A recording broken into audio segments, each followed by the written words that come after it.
You're in the BitFlow track, and our next speaker is Gabi Nakibli. He's going to be speaking on owning the routing table, new OSPF attacks. Okay. Hi, everybody. So, as he said, my name is Gabi Nakibli, and I'm going to present some new OSPF routing attacks, which allows a remote attacker to remotely control the routing table of another router without actually having to control or own the router itself. This is a joint work with Alex Kirshon and Dima Gonikman. Before I begin, just a quick introduction about myself. So again, my name is Gabi, and I'm a network security researcher at a place called the National Electronic Warfare Research and Simulation Center. It's part of a larger organization called Rafael, which is an aerospace and defense company located in Israel. And our lab does high-end research and consulting services for organizations that want to better defend their information assets and networks. I also serve as an adjunct researcher and lecturer at the Technion. Let's begin with a general overview of what you're going to hear. So I'm going to present today some newly found vulnerabilities in the OSPF protocol, which is probably the most common or popular routing protocol inside autonomous systems. As I said, the attacks allow an attacker to remotely own the routing table of another router without actually having to control or own the router itself. This is, of course, very desirable for the attacker since he doesn't have to get remote code execution on the remote router. You just have to execute the attacks I'm going to present. And why is this so desirable to control the routing table? Well, the attacker can do many neat tricks with the routing table. For example, it can divert traffic to non-normal routes. For example, to facilitate eavesdropping, man in the middle, impersonation, blackholing, and so on and so forth. It can also deny of service the entire autonomous system by inducing routing loops, network cuts. It can also deny of service a particular router by overwhelming it with traffic, and so on and so forth. Actually, the examples are endless. An attacker that controls the routing tables of other routers actually control the entire routing of the autonomous system.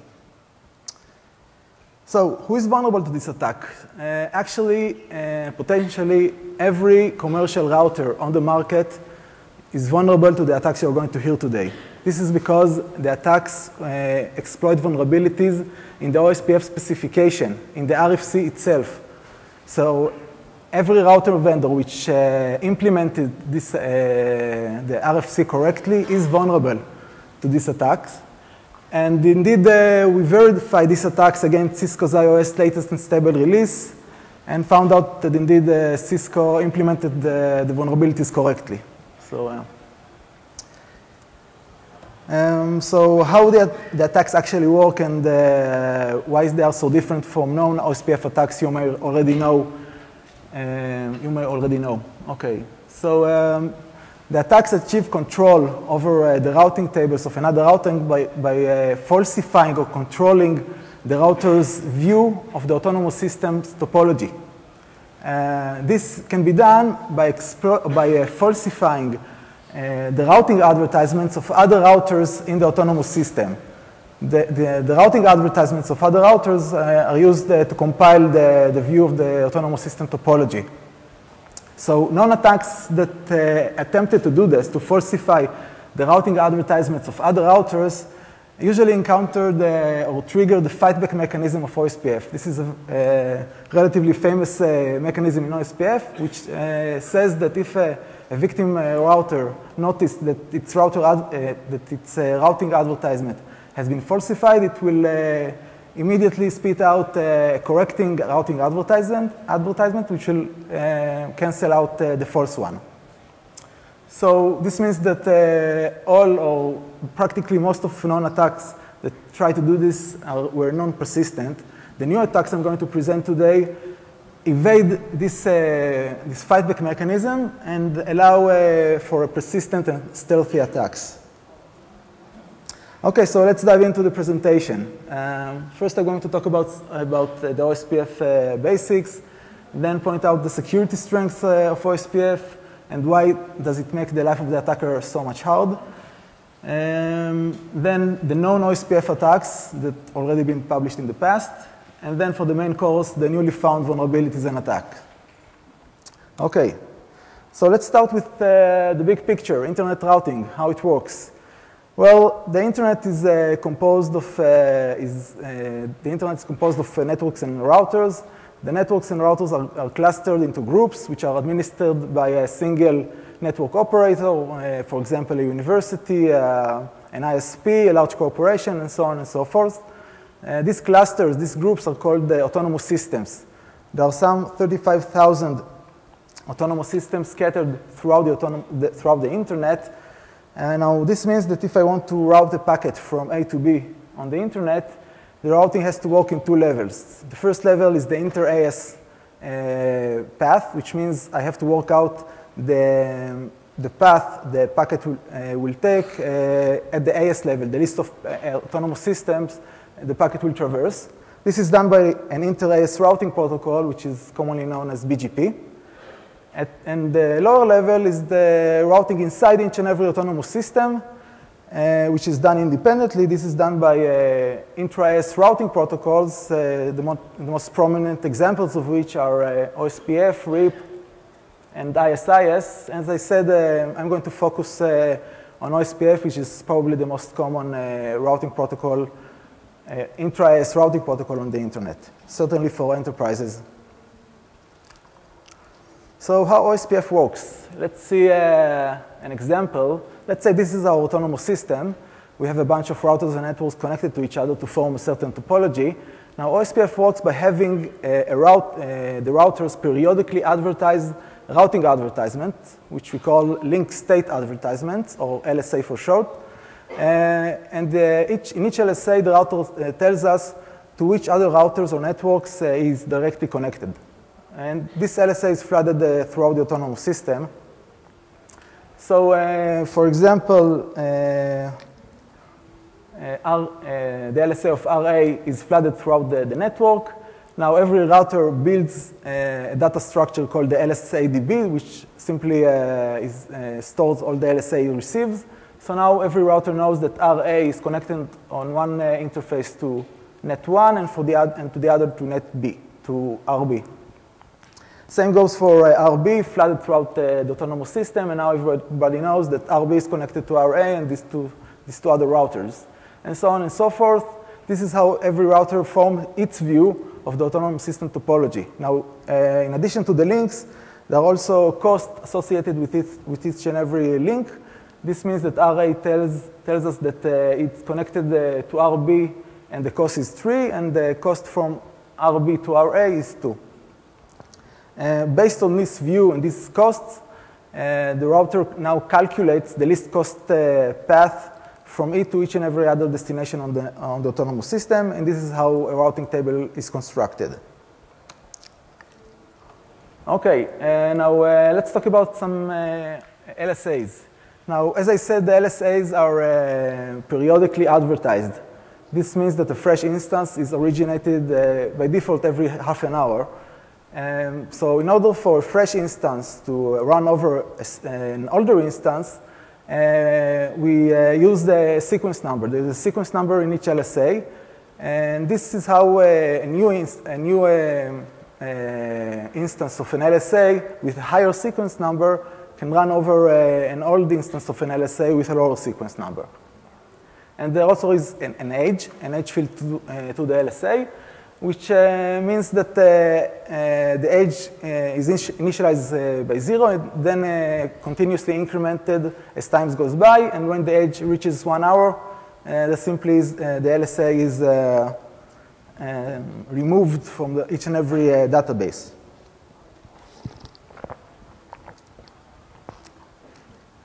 Okay.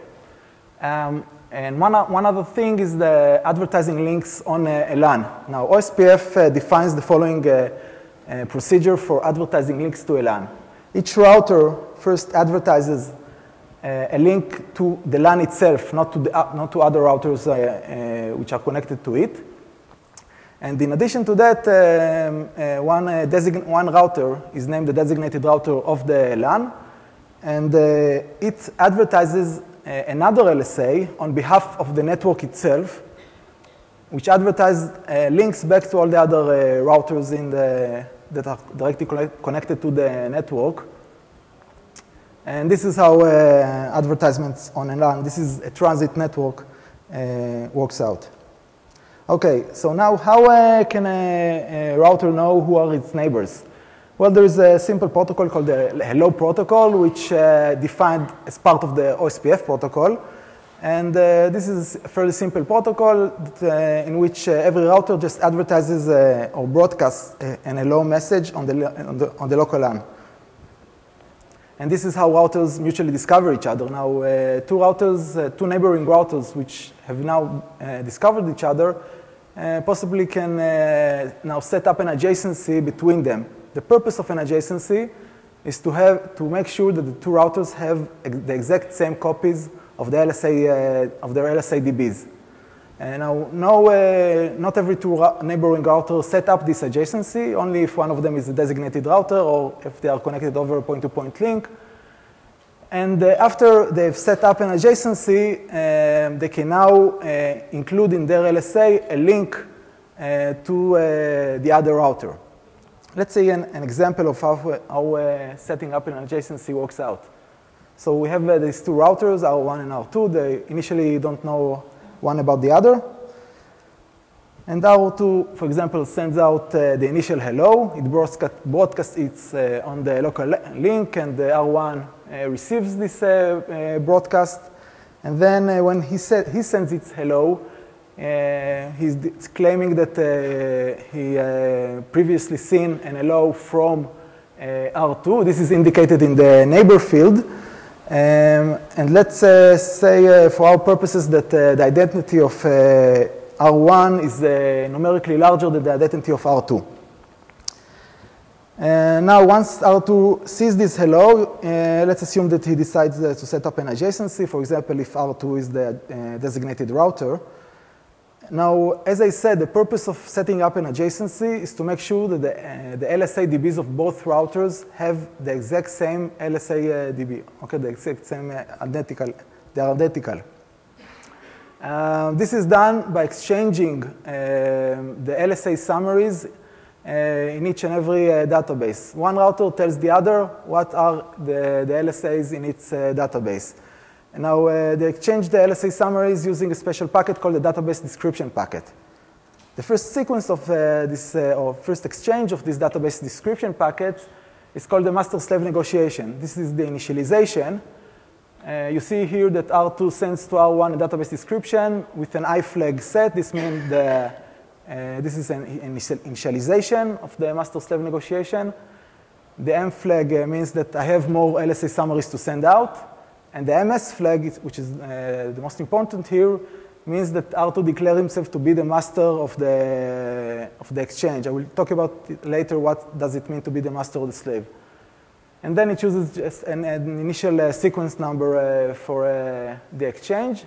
R1 does the same. Also sends out his database description with an IM and MS flag set, meaning that he is also declaring himself to be the master, and he picks a totally different initial sequence number. Now, since in this example, R1 has a higher identity than R2, this means that R1 is now chosen to be the master, and R2 concedes to be the slave. And this means that now the sequence number chosen by R1 is used throughout the exchange. And now R2 sends out another database description echoing the same sequence number R1 chose. And then R1 proceeds with the exchange by sending his database description with an incremented sequence, and so on and so forth. This continues until both routers tells the other one all their LSA content, all their LSA database content.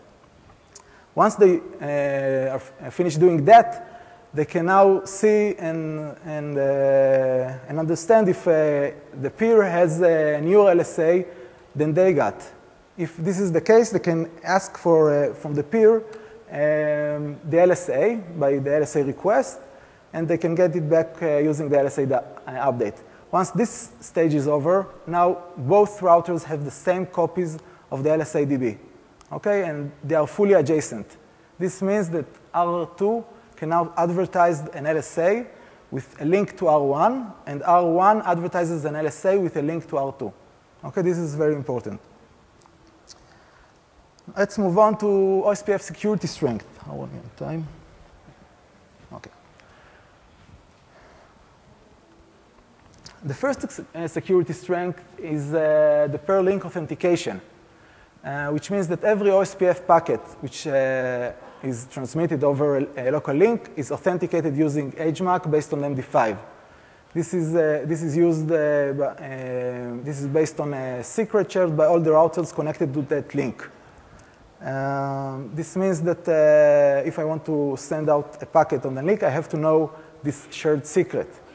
Now, since OSPF did not define an automatic procedure to manage these secrets, network administrators are forced to configure these secrets manually in each and every router, which means that in many deployments in autonomous systems, these secrets are the same for all the links in the autonomous system, but it doesn't have to be that way.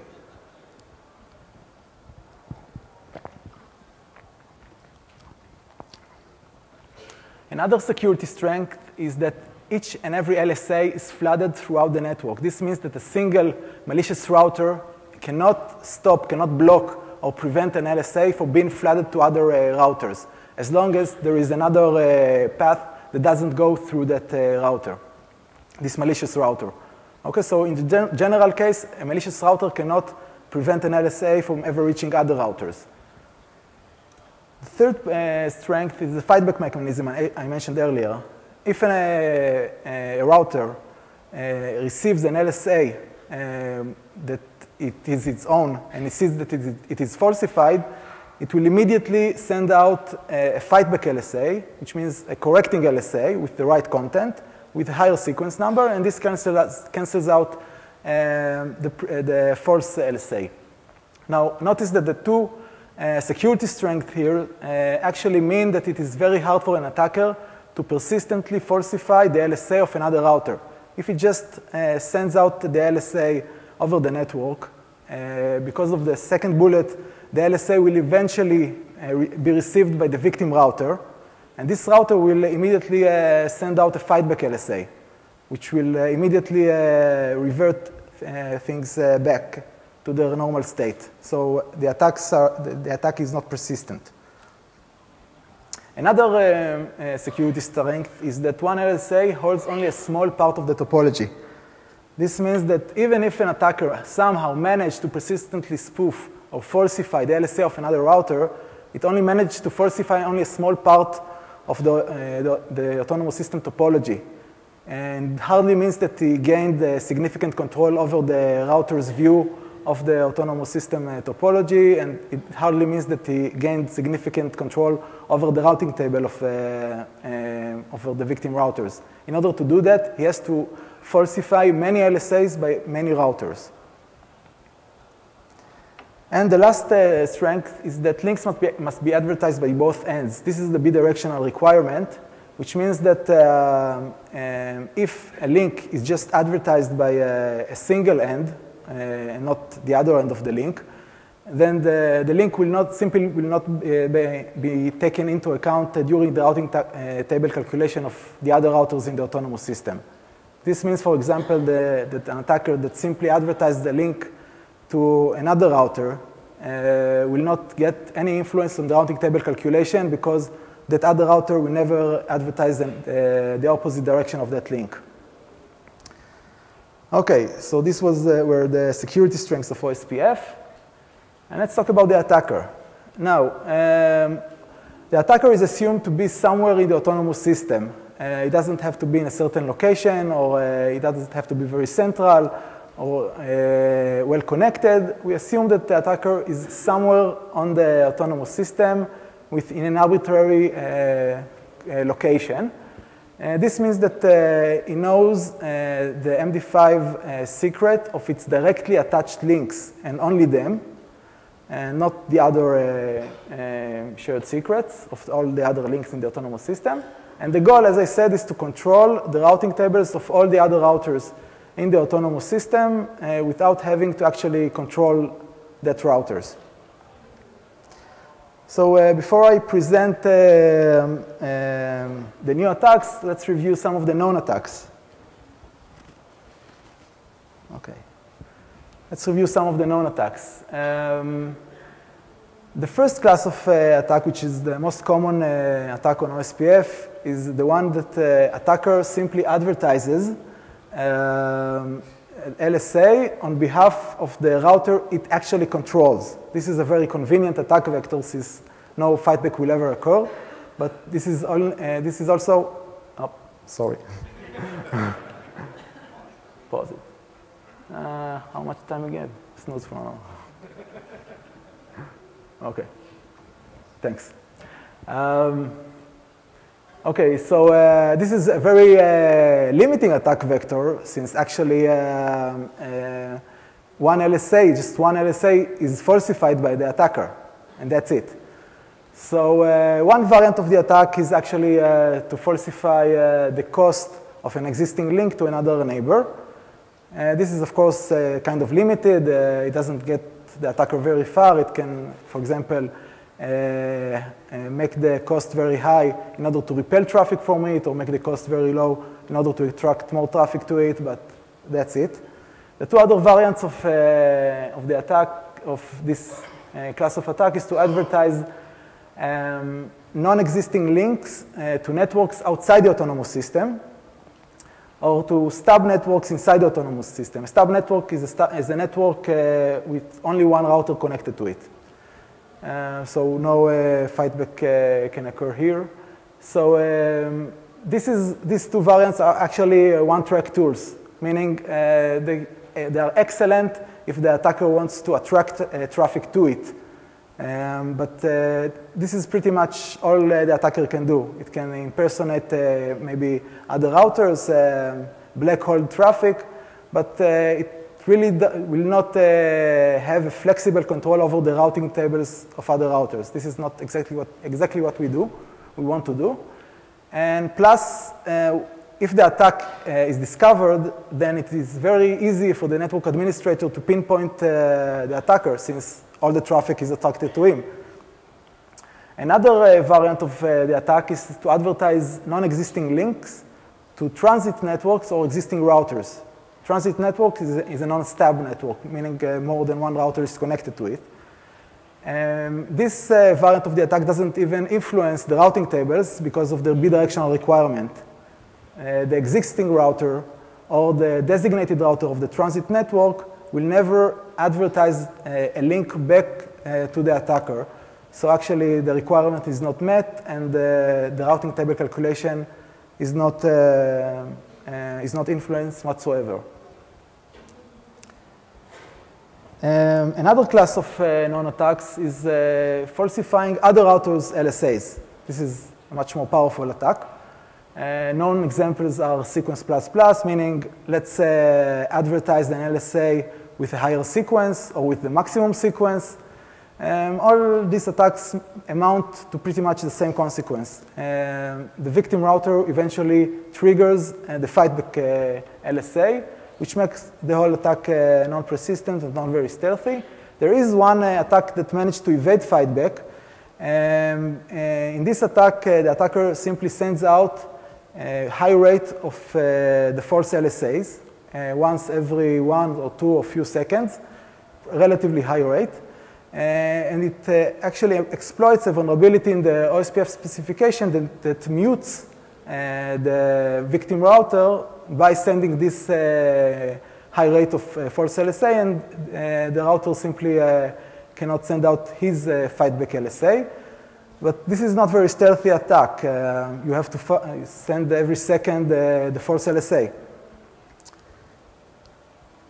Another category of phantom routers, attacks is impersonation of phantom routers, of non-existing routers in the autonomous system. in which case the attacker simply sends out an LSA on behalf of a router that does not really exist in the autonomous system. This is good actually for just overwhelming the database of other routers with garbage LSAs, and that's it. It's not really good for changing or influencing the routing table of other routers, again, because of the bidirectional requirement. The phantom router can advertise a link to another router, but that other router will never advertise a link back to the phantom. Okay.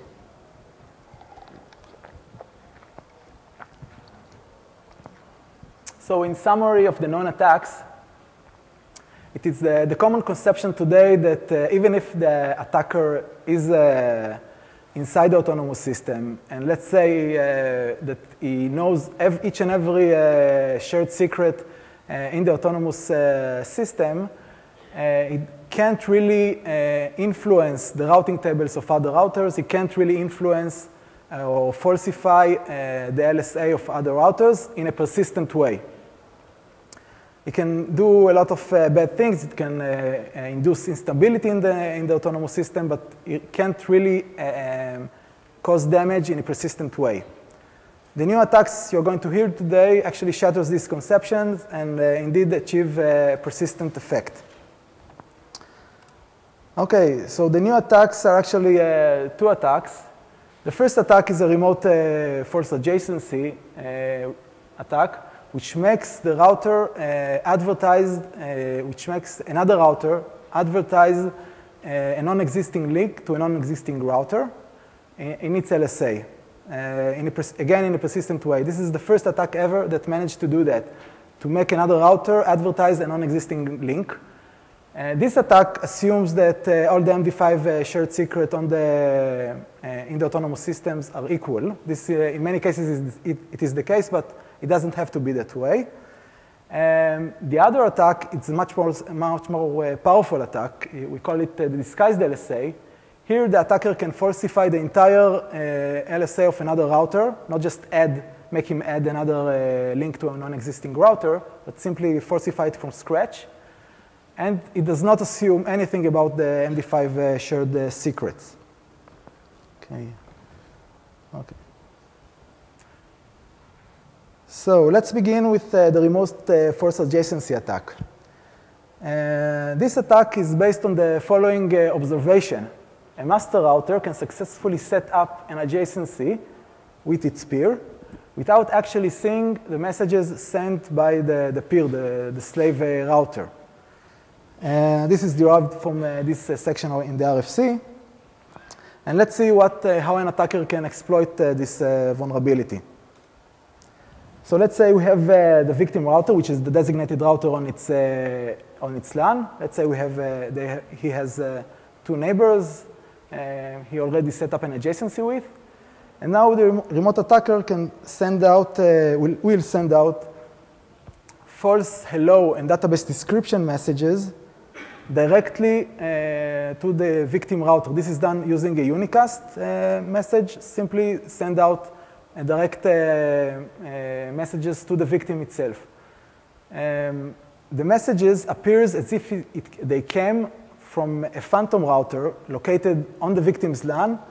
And this way, the attacker can convince the victim router he had just successfully set up an adjacency with the phantom router, like so.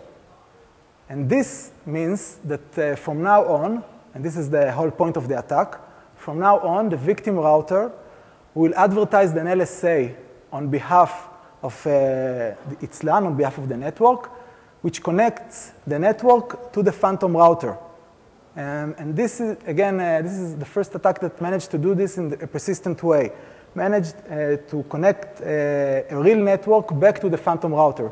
And now this means that every LSA the phantom router will advertise will be taken into account while the routing table is calculated. And this is the effect, actual effect of the attack. For example, the phantom router can advertise a link to a non-existing subnet, and all the routing table will be, the calculation of them will be taken into account by this, based on this LSA. So let's see how the attack sequence works out. The actual details of the attack. So every packet the attacker now sends has an IP source address of the phantom's IP address. This is just a fictitious IP address, which is part of the subnet of the victim's LAN, okay? And the IP destination of each packet is the actual IP address of the victim. Again, all packets are sent in unicast to the victim. So the first packet is an hello message, in which the attacker is identifying himself as the phantom router. And he wants to make sure that the ID of the phantom router is larger than the ID of the victim. Just arbitrarily choose a larger identity than the ID of the victim. And the attacker claims in this hello that he already seen in the past an hello from the victim. This is indicated in the neighbor field. Now, the victim gets this hello and simply believes it and adds the new neighbor to the list, decides to set up an adjacency with the attacker. Since we assume here that the victim is a designated router, the attack is launched on a designated router, and he starts the database exchange process. And so he sends out his database description packet, claiming to be the master with some initial sequence number. The message will not be received by the attacker since the attack is located remotely, and the message is destined to the phantom's IP address, just a fictitious IP address. So it will not be received by the attacker, but the attacker doesn't really care. He just can send out his database description packet, claiming to be the master. The MS flag is set with a totally different sequence number, not related to the sequence number chosen by the victim. Now, since the attacker chose to himself an ID that is larger than the victim, he will be chosen as the master. This means that the next sequence, for the remaining of the exchange, the attacker will be the master, and the victim will be the slave of the exchange, which means that throughout the exchange, the victim will use the sequence number chosen by the attacker. This is why the attacker doesn't really have to see all the database descriptions sent by the victim. So there are a few points about the database descriptions of the attacker. First, in this attack, we assume that the attacker sends out just empty database descriptions, no LSA summaries. It doesn't have to be that way, but it will make the life of the attacker easier later on, as we will see.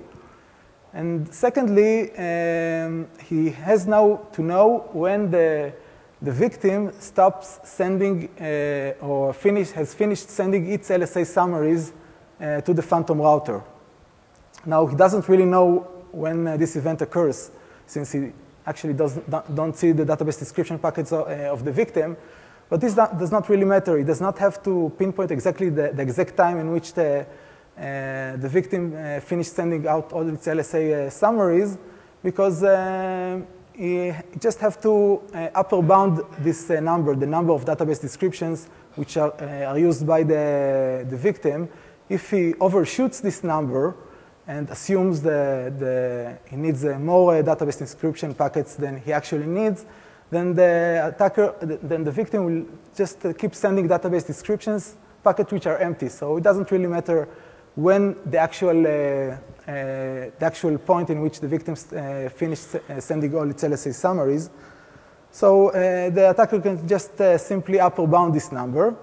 By the way, note that the attacker and the victim reside on the same autonomous system, so pretty much the LSA database of both are pretty identical. So this means that the attacker can reasonably or approximately know how many database descriptions the victim will need in order to send all its LSA summaries. But again, this upper bound doesn't have to be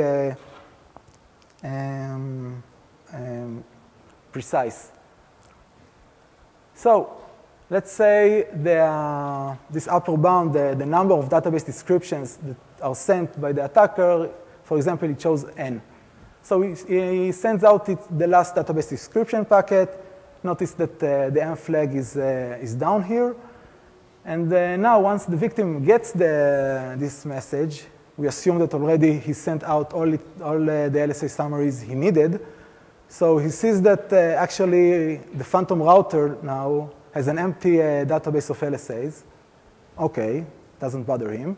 But the point here that he doesn't really now have to ask from the phantom new LSA that he might receive, that he wants to receive. So this means that at this point, this exact point, the victim will now enter the full state, meaning he has completed the adjacency with the phantom router, and he now thinks that he is fully adjacent with a phantom router that does not really exist on the network. And at this point, the victim will now send out LSA on behalf of the network that connects it back to the attacker.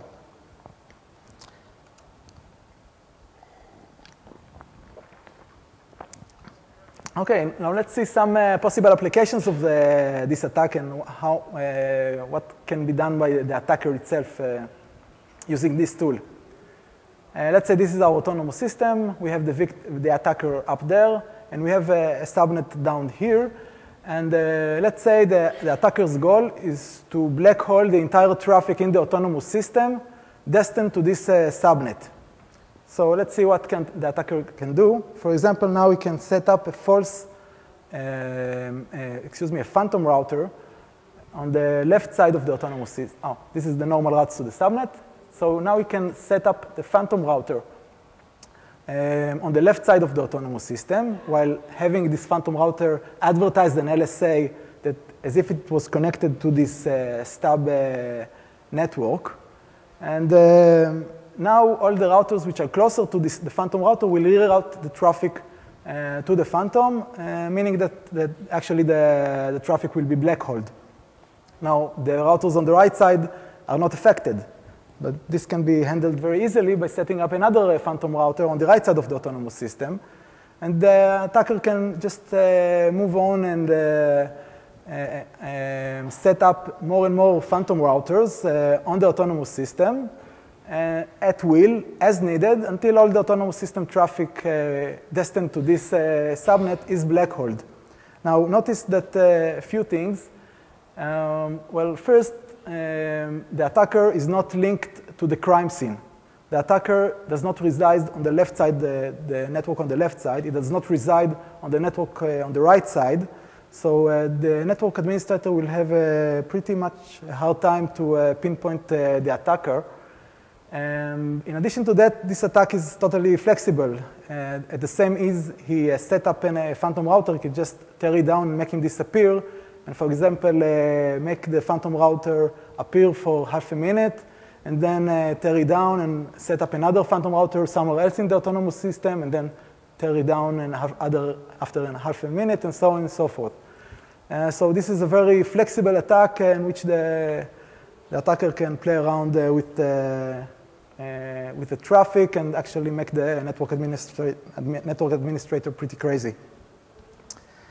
Let's see even another potential application, which is even more powerful. Now, what if we set up a phantom router and connect it, the same phantom router, to do networks which are in opposite sides of the autonomous system, like this?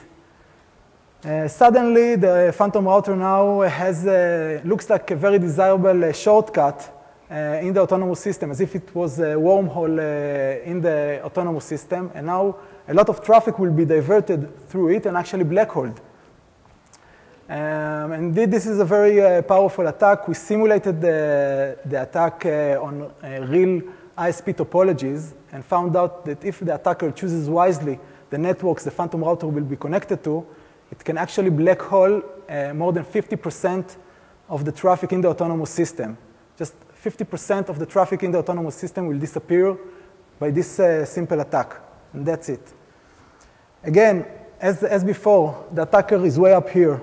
It does not reside on the left side a network nor on the right side network. It is very hard for the network administrator to pinpoint the attacker. So this was the attack. Now, there are some assumptions and caveats to this attack, which makes it a little weaker. First, as I said, we assume that the attacker assumes that all the shared secret on the autonomous system is equal. This is indeed the case for many autonomous systems, but it doesn't have to be that way. We have to assume that since the packets sent by the attacker to the victim router are sent in a unicast way explicitly to the victim. So we have to know the shared secret on the remote link that is attached to the victim. Another caveat is that the adjacency must be maintained every 40 seconds. If we want to make the attack persistent for more than 40 seconds, we have to send out another hello message, which means that in order to let the victims know that the phantom is still alive. This is done just every 40 seconds. The hello message is pretty much the same first hello message you've seen in the attack sequence. And the last caveat is that once the victim receives an LSA, he now floods it to all its neighbors. That includes the phantom LSA, the phantom router. And he expects now an acknowledgement, but the phantom isn't there to be received, to send this acknowledgement. So the acknowledgement will never be, in a minute, will never be received by the attacker, by the victim. In principle, this attack does not make any, this caveat does not make any difference, since the victim router simply will send out the LSA endlessly and retransmit the LSA to the phantom router. That's it. But however, we noted that in Cisco router gives up after 125 seconds and then tears down the adjacency. Now, there is a possible solution to this caveat, since the attacker itself resides on the same autonomous system.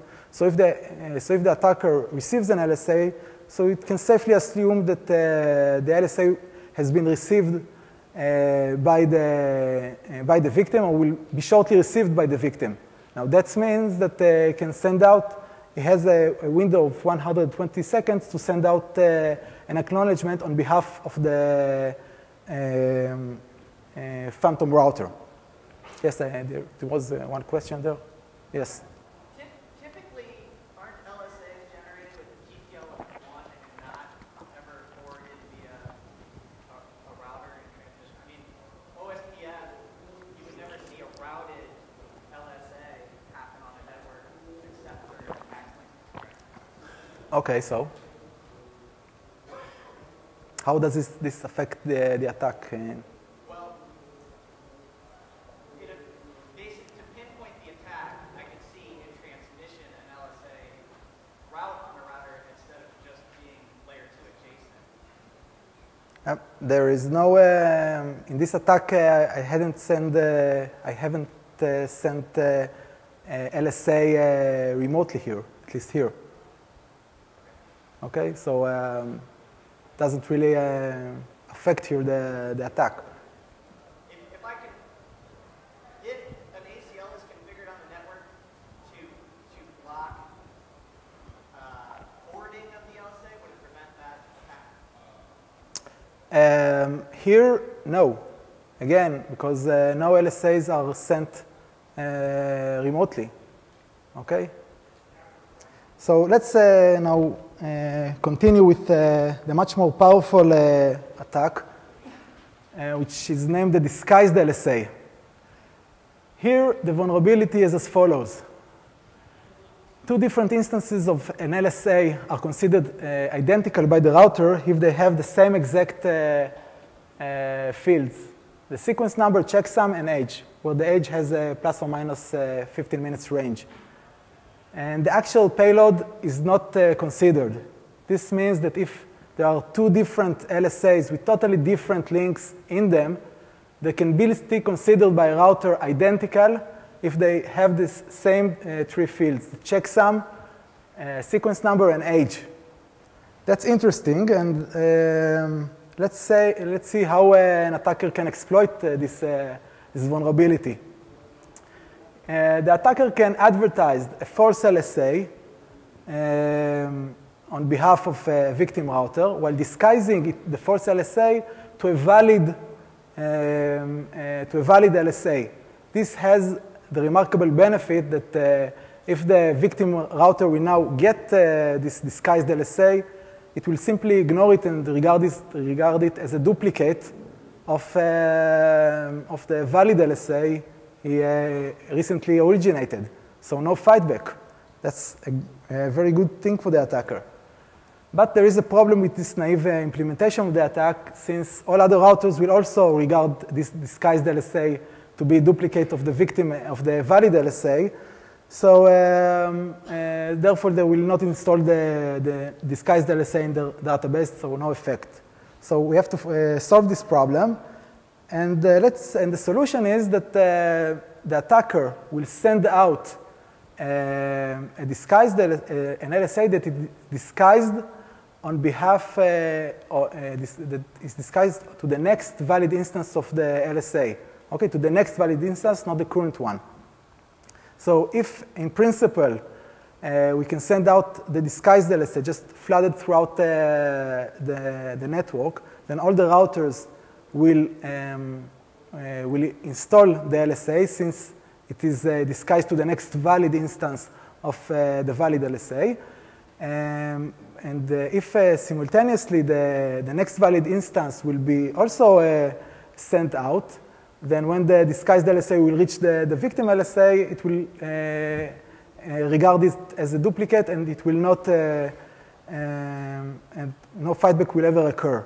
Now, this is kind of complicated. It sounds very complicated. How do we know when exactly the next valid LSA will be transmitted, and you have to send it at exactly the same time? It sounds very, but there is a solution to this problem. What if we can trigger the next valid instance of the attack of the victim of the valid LSA to be originated using a fightback? This is the really easy solution to this problem. Just trigger the next valid instance. So let's see an example of how the attack can work. This is just an illustration, a simple toy example of the attack, just to let you know the basics of the attack. But I will show you in the next few slides a more realistic, practical approach to this. This is how just to show you the principles of the attack. So let's say we have two routers, the victim and its neighbor R2. So the remote attack can send out an LSA. This is, at this point, indeed, the LSA is transmitted unicast in remote way to the victim router. But as we will next see in the next slide, it does not have to be that way, and we'll show you this in the next slide. So let's say for these purposes, for this simple example, a spoofed LSA, a false LSA, is sent out directly to R1. This is called the trigger LSA, which the sole purpose of it is to simply piss off the victim and make him send out a correcting LSA, the fightback LSA. At the same time, the router sends out a disguised LSA of R1, disguised himself to the future fightback R1 is about to send out, which having the same sequence, checksum, and age of the future fightback. Now, when the trigger LSA is received by R1, it will immediately send out a fightback LSA, which will be received by R2, and it will reject it as a duplicate of the disguised LSA just received. At the meantime, simultaneously, R2 will also will reflood the disguised LSA to all its neighbors. This includes the R1, and R1 will get the disguised LSA, and again will reject it as a duplicate of the fightback it just originated. So at this point, we actually have a persistent state in which R1 and R2 now possesses two different copies of R1 LSA. R1 having the valid content, the valid LSA, and R2 having a totally different LSA. And this, again, this state is persistent. No more fightbacks, and it just remains that way. Okay, so let's review how an attacker can craft this disguised LSA. The first step is to make the edge field the same. This is the easiest one. We just have to make sure that the disguised LSA is sent out within a 15-minute time range of the fightback LSA. This is, of course, very easy to do, and this is done. The next one is the sequence number. Again, very easy, because we know that the sequence number of the fightback LSA is also always incremented by 1 as compared to the trigger LSA. This means that we have to send out the disguised LSA with a sequence number that is incremented by 1 as compared to the trigger LSA. Again, very easy. The hardest feat here is to make sure that our disguised LSA has the same, computes to the same checksum as the fightback LSA, as the future fightback LSA. But this is not that hard because first you have to realize that the content of the fightback LSA is predictable and deterministic. So actually, since all the links of the victim usually remains the same, they are not changed very rapidly, and also the header of the LSA is also very predictable, this means that the checksum of the fightback LSA is also very predictable. So we know how to compute the target checksum value. This is the first stage. So how do we actually make our disguised LSA be computed to the checksum? So we take the false LSA we want to transmit. We add to it a dummy link entry. And the purpose for this dummy link entry is to set its content in such a way that the entire checksum of the LSA will be computed to the target checksum we want it to. Now, this can be done very easily, since remember, the checksum is only a 16-bit result of a linear calculation, and the link entry has some 64 bits of free bits that we can freely set. And they can be anything. So we can actually calculate backward from the checksum, from the target checksum, what is the desirable content of this dummy link entry. Or if you are not that good in math, you can just brute force it. It's only 16 bits. Just try a lot of values for the link entry, and just within 2 or 3 seconds, you will eventually get this checksum. So we have now the disguised LSA having the same exact age, sequence, and checksum as the future fightback.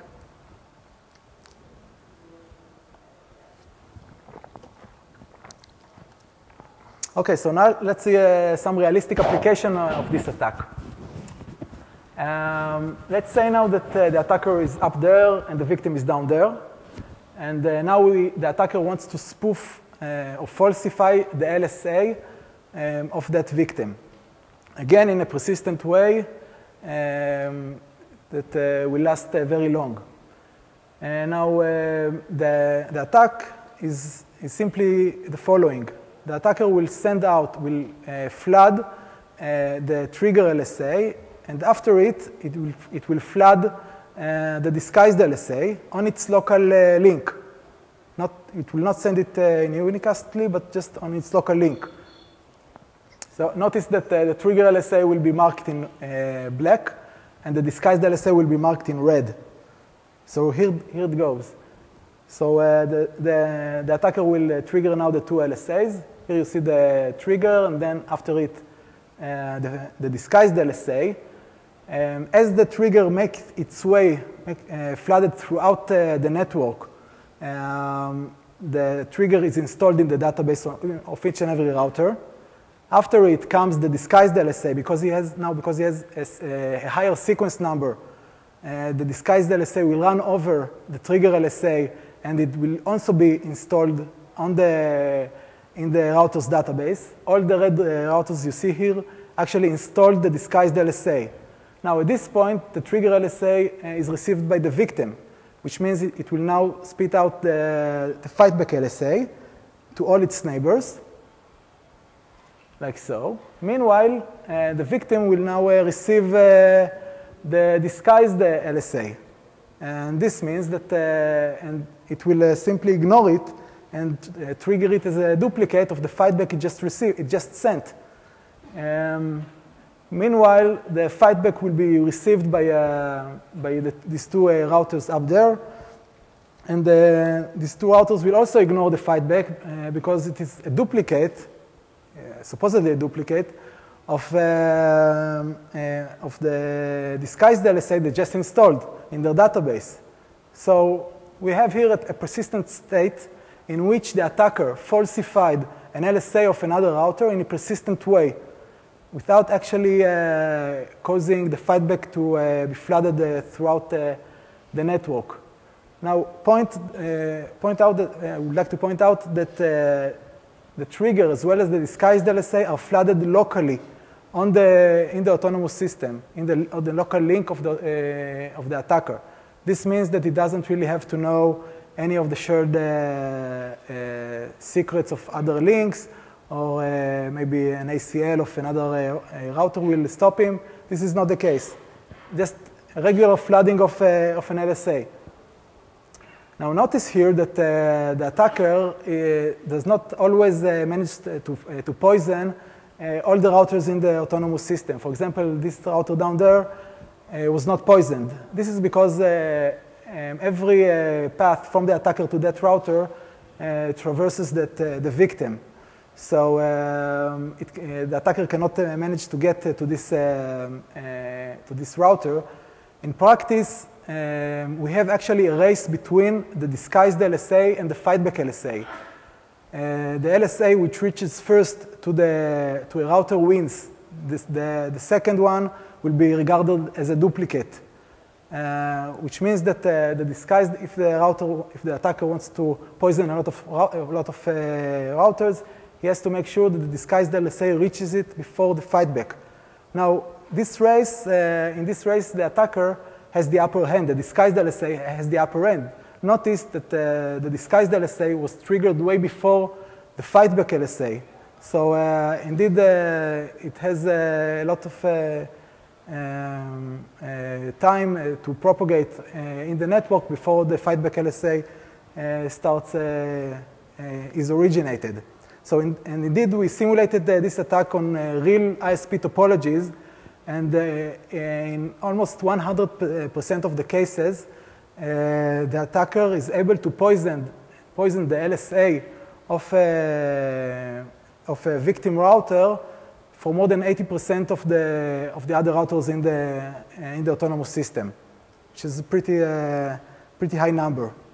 And this way, the attacker can just falsify the LSA of all the other routers in the autonomous system and actually get a complete control over the routing process in the autonomous system just from a single router, and that's it.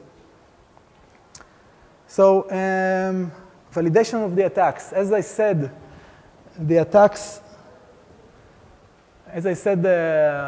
attacks are actually based on a theoretical analysis of the OSPF protocol, but we verified it successfully against Cisco's iOS 15.01m, which is the latest stable release of iOS on a 7200 series router. And the proof of concept scripts should be in your conference CD.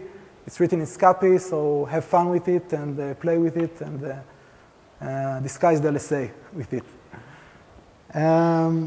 So to conclude, the common conception until now was that a router, an attacker inside the autonomous system, even if he knows the shared secret on the autonomous system, cannot really falsify the routing tables of other routers.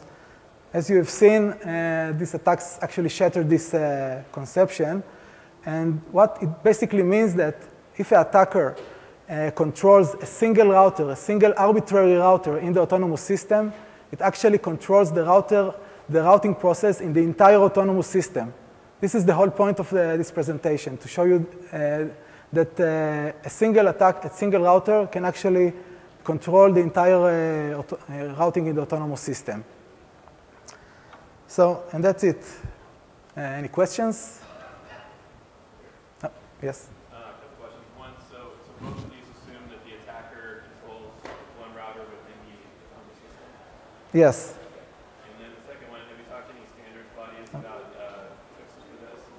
Yes, we've approached Cisco and Juniper about this, and they acknowledged the seriousness of the problem, but they said that since this is the actual problem with the RFC, so this is in the hands of the IETF. Yes.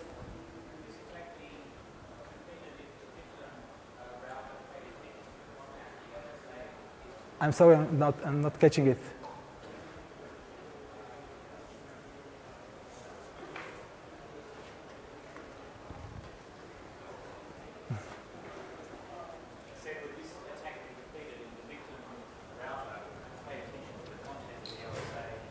Yes, if the OSPF protocol would be different in somehow, to pay attention to this, for example, to pay attention to the content of the LSA, this attack would not exist.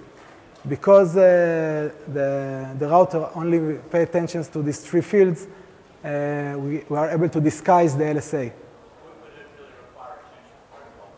This would require a change to the protocol, yes, because and it would require a very delicate change because we want to have it backward compatible to other routers who do not implement this change. So indeed, a protocol change is necessary here, and it has to be worked out in some way to be backward compatible. Yes?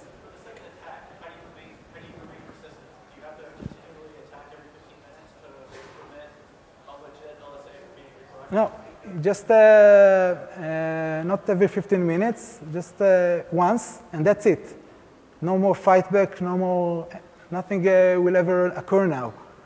The only event in which this reverts the situation, as I said, each router periodically advertised a new fresh instance of the LSA every half an hour.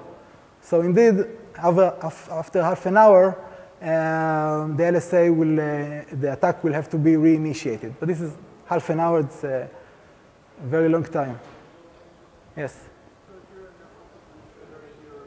Please speak up. If you're a network administrator and you're experiencing this attack, what would it look like to you if you're not familiar with the attack? What would it look like? Well, it will look like as if that the router thinks very bizarre things about the autonomous system topology, which are not true. The autonomous system topology is one, and what the router thinks is the other, and it starts doing berserk things with its routing table. The LSADB of the router will not be the correct one. This is the first step you can take. Just take a look at the LSADB and make sure that indeed this is in line, in sync with the autonomous system topology, the real autonomous system topology as you know it. And this is actually the surefire way to know if you've been attacked by this, by the disguised LSA attack. Yes? Actually, I wouldn't know that. No. No. Notice that the fightback is not considered a security event in OSPF, just an operational event. The router, when he sees a false LSA, he regards it as a stale LSA. He might have sent out previously before the last reboot or something. So it generally is not regarded as a security event. But then again, I don't know what Cisco does with its logs. Yes? So this is regarding the falsified attack. You said there's no requirement. What attack? Excuse me? False remote adjacency? Right. Okay. So did you say it doesn't require LSA? It does not require an LSA? Yes. Just hello and database description messages. That's it. Excuse me? Just the description is not. Yes, just the hello and database description messages. That's what the attacker sends out. And that's it. Once the attack is finished, now the designated router, the victim, does all the work and now sends out an LSA with a non-existing link to the phantom router. And the LSA of the phantom router does not necessarily have to be unicasted to the victim. It can be just flooded locally by the attacker, and it just propagated throughout the autonomous system. That's it. No unicast LSA here.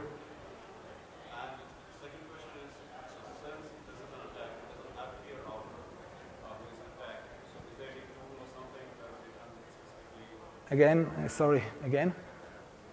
So for this attack, it doesn't have to be a router physically connected from... No, it doesn't have to be a router, actual router. It just has to send out these OSPF messages I shown earlier. It just has, the attacker needs to have the ability to send out these false hello and database description messages, which can be processed by the victim router. That's it. It doesn't have to be a real router. This is just for the purposes of the demonstration here. Yes. This is what I used for to check for the attacks against Cisco.